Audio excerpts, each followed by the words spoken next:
एक सबसे बड़ी भूल अज्ञानता के कारण हमारे ये लगी हुई है कि हम देखते हैं अमुक व्यक्ति ना कोई कभी परमात्मा को याद करता है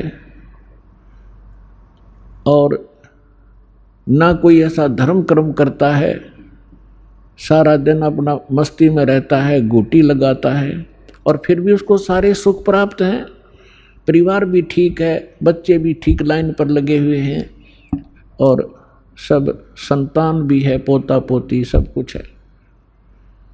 और एक भक्त है,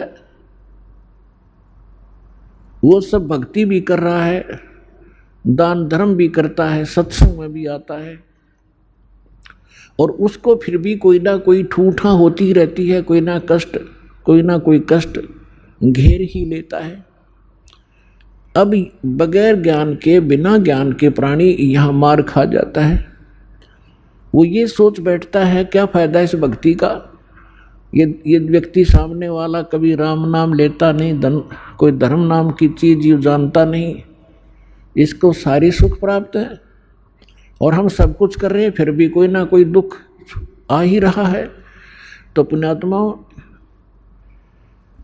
इस ज्ञान को आधार बनाकर जीना जो भगवान ने बताया है, उस प्राणी जो सुखी है कभी भगवान याद करता नहीं, ना कोई धर्म करता है, शराब भी पीता है और भी सारी बकवाद करता है, और फिर भी आपको सुखी नजर आता है। उसकी पूर्व जन्म की बैटरी चार्ज है और वो घनी चार्ज कर रहा है, पिछले जन्मों में घने पुण्य दान किए हुए हैं। तो परमात्मा किसी का कुछ रखता नहीं है, जिसने जैसा किया है उसका फल पूरा ही देता है। अब जैसे इन्वर्टर की बैटरी चार्ज कर रखी है, आगे चार्जर हटा दिया या चार्जर लगा रखा है तब बिना लाइट के प्लग में बगैर विद्युत के कनेक्शन नहीं जिसमें ला रखा हो, तो वो है जो शास्त्र विदिता क्रमण माना आचरण करते हैं, वो अपना चार्जर उनमें ला रहे हैं जिनमें लाइट नहीं है, बिजली नहीं है, नकली पंथों और संतों के पास गलत साधनाएं करते हैं।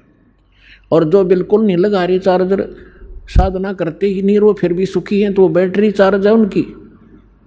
और जो नकली स्थान पर प्लग, जिसमें बिजली है नहीं, उसमें प्लग लगाए बैठे हैं और वो भी सुखी महसूस करते हैं अपने आप को, क्योंकि उनकी भी बैटरी अभी चार्ज है, लेकिन वो चार्जर ठीक नहीं है। और जो नहीं लगा रहे वो भी ठीक नहीं है। जब तक उनके पूर्व जन्म के पुण्य चलेंगे तब तक तो वो सुखी नजर आएंगे, और जब शुरू होगा पाप का दौर, कैर पे कैर टूटेंगे उनके समझ में नहीं आओगी अब बन क्यों कर गई, हमारे साथ क्या बन गई। तो भक्तों को इस बात को ध्यान रखना चाहिए कि परमात्मा, यदि आपको कोई कष्ट भक्ति करते करते भी हो रहा है, एक आधा अनजान भक्त कहता है जी मैंने पाठ भी करा दिया, जोत भी बोल दी, सारा भक्ति भी कर रहा हूँ, 1 साल हो गया है और फिर भी मुझे ऐसा हो गया, मेरी भैंस मर गई, कोई लाभ नजर आ नहीं रहा। अरे भले आदमी, यह भी कोई बात कही आपने, तो बिना समझ का आदमी ये बात कर सकता है व्यक्ति। जैसे सर्दी के मौसम में आपको सलाह दी गई अपने माता पिता के द्वारा, बेटा स्वेटर पहन लो, जराब पहन लो, जूते पहन लो, और सर्दी ज़्यादा है,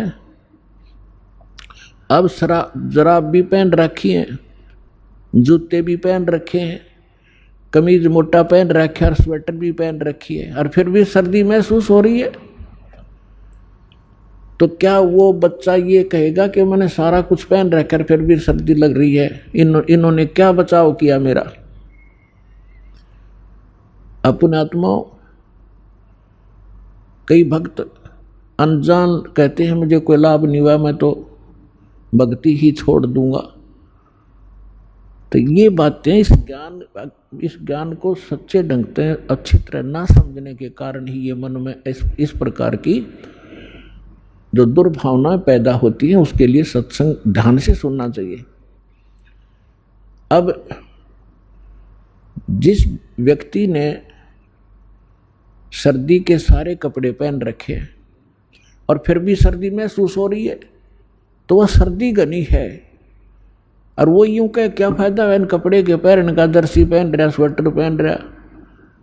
तो उसका समाधान ये है कि यदि ये ना पहन रखे होते तो नमूनिया होकर मर जाता है। तो पहले इन्होंने अपने सत्र का बचाव कर रखे आपके, लेकिन सर्दी घनी है या लगती रहेगी, हानि नहीं कर सकेगी आपको अब।